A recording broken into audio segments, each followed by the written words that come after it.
Hi అండి, hello, welcome back to my channel. నేను మీ Sridevi. So అందరూ ఎలా ఉన్నారండి? నేనైతే చాలా చాలా బాగున్నాను. ఈరోజు నా ఈవినింగ్ రొటీన్ బ్లాగ్ అయితే మీ అందరితో షేర్ చేసుకోవాలనుకుంటున్నాను. సో ఈవినింగ్ టైం నా కిచెన్ వర్క్ అంతా మీ అందరితో షేర్ చేసుకోవాలనుకుంటున్నాను కదా.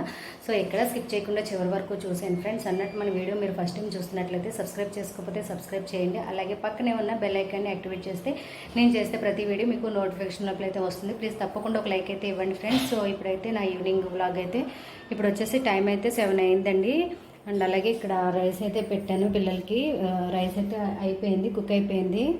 ఇదిగోండి రైస్ అయితే రెడీ అయిపోతుంది. అండ్ అలాగే రైస్లోకి వచ్చేసి మార్నింగ్ పప్పు గోంగూర చేశానండి, అదే ఉంది. ఇంకా పిల్లలిద్దరూ నేనే కదా అని చెప్పేసి ఇంకా ఆవకాయ వేసుకుని లేకపోతే ఒడియాలు వేగిస్తానండి. ఒడియాలు వేగించుకొని ఆవకైతే ఈ పప్పు గోంగూరతో రైస్ అయితే తినేస్తాం మేము.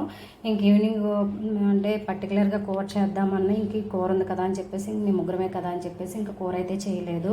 సో ఇప్పుడైతే ఇదిగోండి ఇక్కడ గ్రైండర్ కూడా వేసుకున్నాను. ఇక్కడ గ్రైండర్ కూడా వేసానండి. పిండి అయితే రుబ్బుతుంది ఇడ్లీ పిండి వేద్దామని చెప్పేసి ఇడ్లీ పిండి అయితే వేసానండి. దోశలకి అయితే వేయలేదు. ఇంకా ఓన్లీ మా వారికి ఈరోజు సోమవారం టిఫిన్ చేస్తారండి. సో ఇడ్లీ మినపరొట్టలాగా వేస్తే బాగుంటుంది కదా అని చెప్పేసి ఇంక ఇడ్లీ పిండికి అయితే గ్రైండర్ అయితే వేసుకున్నాను. అండ్ అలాగే మార్నింగ్ పిల్లలకి లంచ్లోకి అయితే క్యారెట్ ఫ్రై చేద్దామని చెప్పేసి క్యారెట్ అయితే నీట్గా కడిగేసి ఉంచుకున్నానండి. మళ్ళీ మార్నింగ్ ఇదంతా అవ్వదు కదా. సో ఇంకా రేపొద్దున లంచ్ బాక్స్లోకి అయితే క్యారెట్ ఫ్రైకి ఇవి అయితే కడిగేసి ఆరబెట్టేసి రేపొద్దున కట్ చేస్తానండి. ఇప్పుడైతే కట్ చేయను. ఇవి ఇప్పుడు అంటే ఫ్రిడ్జ్లో ఉంటాయి కదా, అందుకని చెప్పేసి తీసేసి పీల్ అయ్యి తీసేసి ముచ్చుకలన్నీ కట్ చేసేసానండి. కట్ చేసేసి ఒక పావుగంట సాల్ట్ వాటర్లో వేసేసి ఉంచుతున్నాను. సో ఇప్పుడు పడుకునే ముందు ఇవి వాటర్లోంచి తీసేసి తర్వాత మార్నింగ్ లేవగానే మనం కట్ చేసి నేనైతే తురమలేనండి, మిక్సీకి వేస్తాను చిన్నగా. సో ఇక్కడైతే ఇడ్లీకి అయితే రవ్వ అయితే నానబోసుకున్నాను. ఇదైతే కడిగేసానండి. ఇంక ఇడ్లీ రవ్వ అయితే కడిగేసాను. ఇంక ఈ గ్రైండర్ అయితే అయిపోయింది. ఇంక పిండి అయితే కలిపేసి ఫ్రిడ్జ్లో పెట్టేసేయాలి. మా వారికి కావాల్సింది మినపరొట్టె వేస్తాను అన్నాను కదా, కొంచెం తీసేసి మిగిలింది ఫ్రిడ్జ్లో పెట్టేస్తానండి. ఇంక ఇడ్లీ పిండి అయితే తీసేయాలి, గ్రైండర్ అయితే తీయాలి.